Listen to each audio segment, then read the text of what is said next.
Welcome back, family. We got part two of when you realize that you want to go after the CAPM certification. So, if you thought about it, if you're thinking about it, if you imagined it, well, here's part two to address and close some of those gaps that you may be thinking. With no further ado, you know how we roll. We get right into the content. Let's go. Point number one. Train your brain to recognize PMI's preferred approach. You mind if I tell a short story? Family, when I started going after my CAPM, when I first really was making that transition into project management. When I say transition, I was already a project manager, but I wanted more understanding of the foundations. I knew how the particular organization at that time I was working at, how they did project management, but I needed the foundational aspect. See, this is one thing that I love about PMI is that I can take that PMBOK and go anywhere in the world, and the standards should align. And there may be some differences, but there should be some alignment somewhere. And so one of the things you have to realize, especially if you're a project manager or you're someone that is maybe you're an implementation manager or a project coordinator, or you are someone that is you've been being mentored by a project manager and you're making that transition, you have to understand you must train your brain to recognize PMI's preferred approach. Let's unpack this. So PMI expects project managers to follow a structured, standardized approach, which may differ, key word, from real world experiences. This is why you need to get mentored by a real world project manager, not somebody that just all of a sudden is teaching you certification but has no real world background project management. Okay, I won't go on the rant here. This is why it matters. Choosing answers based on personal work experience instead of PMI's methodology can lead to incorrect responses. I tell you, when I was going through the mock exams and through the quizzes, I was just failing them left and right. I'm like, no, that is not how we do it where I work at. We do X, we do Y, we don't do it this way. But I was thinking with a real world approach instead of how PMI wants me to digest the information. Here's my actionable tip.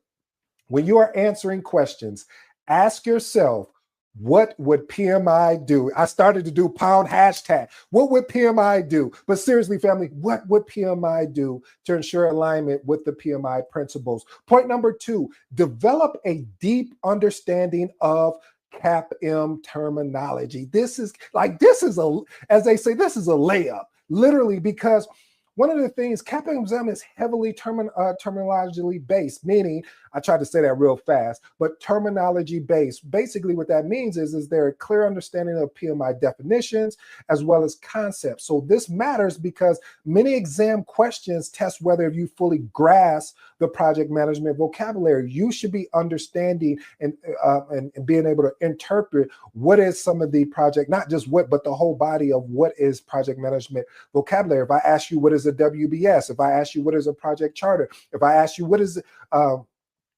stakeholder register, you should be able to give me a high level definition of what does it mean. Here's my actionable tip. Create flashcards for key terms. And by the way, I'm coming with some flashcards of my own. I want to help you guys with that, but it's going to be some time. I'm trying to find a vendor to create these flashcards because these flashcards that I had used was so impactful for me because I could set them on my desk. I could carry them with me while I'm at work. And if I'm taking a lunch break, I can flip through these cards to see if I know the words or earned value management or any of the concepts out there. So again, create flashcards and key terms and definition. Use them daily to reinforce reattention, as well as practice explaining terms in your own words to ensure understanding. So basically, it's about retention. Being able to understand and reinforce retention is going to be key because you got to remember that CAPM is more of a knowledge base versus a situational type test. PMP is situational based. What are the difference? Situational based is saying, well, what would a project manager do in this particular situation? And it gives you the actual question, where CAPM is more vocabulary, more inputs and outputs, agile, and things of that nature. Point number three, Develop a test taking strategy. Now, in part one, we talked about this a little bit, as well as in 48 hours. You have 48 hours to take your exam. By the way, we have somebody, first of all, let's give it up to one of the family members. They actually passed their CAPM. They reached out and let me know that. So if you're watching this, I'm so proud of you. Thank you for sharing that win. That means a lot to me. I hope there was something that, I was able to contribute to your journey, but congratulations to you because you finished that journey. Now, don't stop there. Continue to keep going. All right, let's get back to today's episode. A well-planned strategy ensures you stay on pace and don't panic under pressure. Why does this matter? Well, managing time effectively can prevent rushing through difficult questions in the final minute. This is right here where a lot of people get caught up. They don't, like, if you're trying to go answer a question and you don't know the answer, you just stuck there like, I'm going to figure this out. And then the clock is just ticking and ticking. So it's better just to take your best guess, check it as, mark it off, and then come back to it. Make sure you save yourself enough time to come back to the question that you flagged, because if you don't do that and you stay stuck there, what will happen is that you eventually say, you know what? Not you, PMI would say, well, time is up. So anyway, let's move on. Point number 4, surround yourself with the right people. Study groups. Join a forum of study groups with fellow CAPM aspirants to share knowledge and motivation. Here's my explanation behind that. Like-minded individuals will keep you motivated. They will keep you accountable. This matters because burnout and procrastination is real. So having a community that supports you prevents these things. And community also, like I said, holds you accountable for what you said you wanted, not what they said they wanted, what you said you wanted, which is to obtain your CAPM. So I'm always going to recommend join the Magnetic Project Management community. We're starting slow, but when we start picking up, I'm telling you, I don't want you to miss out. So it's better to get on the ground floor as we're building and growing now versus when we get to going. I don't know, but hey, that's your choice. That's your decision. I hope you make a decision and not a choice. Point number 5, use teach it to someone else method. This is one of my favorites. And the reason why it's one of my favorites, because teaching concepts to someone reinforces your own understanding. This matters because this method ensures you're not just memorizing, but you truly understand the material. A lot of times, these certifications, and I was guilty of it at first until I realized, I was like, wait a minute, I'm not enjoying the journey. What does that look like? That means understanding the content.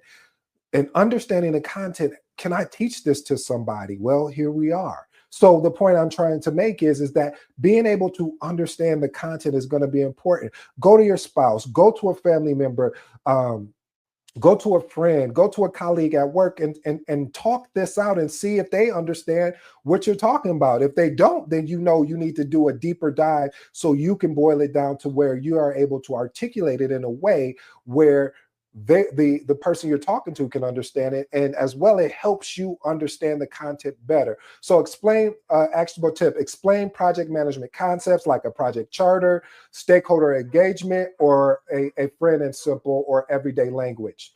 Point number 6, treat mock exams like the real thing. I always talk about this, but a lot of times people don't take me seriously, and then they get in the test and it's like a shell shock. They're just like, for a moment, they're like, what, wow, this is really real. Yes, it's real. So always simulating exam condition helps you develop focus, improve time management, and reduce anxiety. This matters because the more realistic your experience practice sessions, and I'm about to go to my AI. We talking about practice? Yeah, baby, we talking about practice. The more confident you feel on test day, the more confident that you'll be able to respond to test questions. Here's my actionable tip.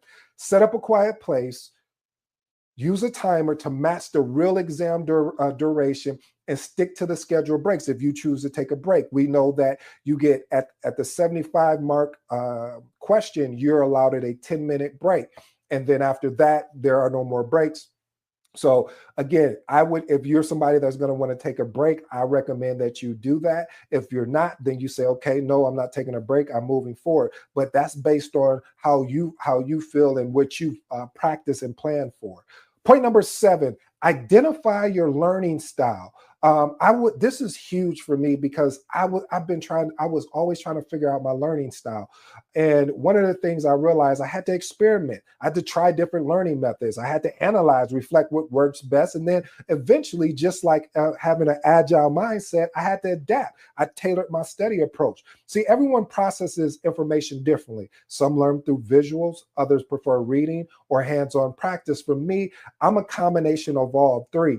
I like to see the visual. I like to read. I like to get hands-on, as well as I like to hear it. So I need all of those pieces to really help me understand what I'm actually learning there. Because if not, it just doesn't do me any good. This matters because understanding your preferred learning method helps you retain information faster and more efficiently. Here's my actionable tip. Experiment with flashcards. Maybe you need a mind map. Maybe you need video lectures. Maybe you need practice questions, but find out what best works for you. Point number 8, create a CAPM formula sheet.